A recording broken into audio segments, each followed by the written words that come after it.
మనం గత వీడియోలో ఆర్థరైటిస్ అంటే ఏంటి, అది ఎలా మొదలవుతుంది, దానికి గల కారణాల గురించి క్లుప్తంగా నేర్చుకున్నాం. ఈరోజు ఆర్థరైటిస్ ట్రీట్మెంట్ విధానాల గురించి మనం క్షుణ్ణంగా నేర్చుకున్నాం.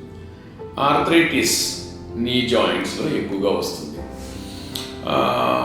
మోకాళ్ళు వచ్చే ఆర్థరైటిస్ మనం కామన్గా చూస్తుంటాం ఆంధ్రప్రదేశ్లో. అందులో ట్రీట్మెంట్ మనకు తెలిసింది ఏంటంటే, మోకాళ్ళు బాగా అరిగిపోతే మోకాళ్ళు మార్పిడి చేస్తారు, ఆర్థ్రోప్లాస్టీ చేస్తారనేది అందరికీ తెలుసు.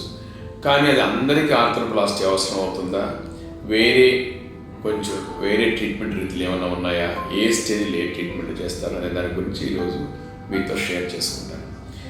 మనం ఆర్థరైటిస్కి కారణాలు ఏంటంటే, ఆస్టియోఆర్థరైటిస్కి మామూలుగా ఏజ్ అనేది ఒక కారణం చెప్పుకున్నాము. Cartilage damages, meniscal tears, ligament injuries, ఇవన్నీ డిఫరెంట్ కారణాలు చెప్పుకుంటాం.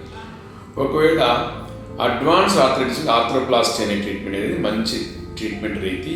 మనకి వ్యాధి లక్షణాలు పోతాయి, మంచి మూమెంట్ వస్తాయి, మన పనులు మనం చక్కగా చేసుకోవచ్చు. కానీ అడ్వాన్స్ ఆర్థరైటిస్ లేకపోయిన వాళ్ళలో ఏమి ట్రీట్మెంట్ చేసుకోవచ్చు అనే దాని గురించి మనం నెక్స్ట్ వీడియోలో తెలుసుకుందాం.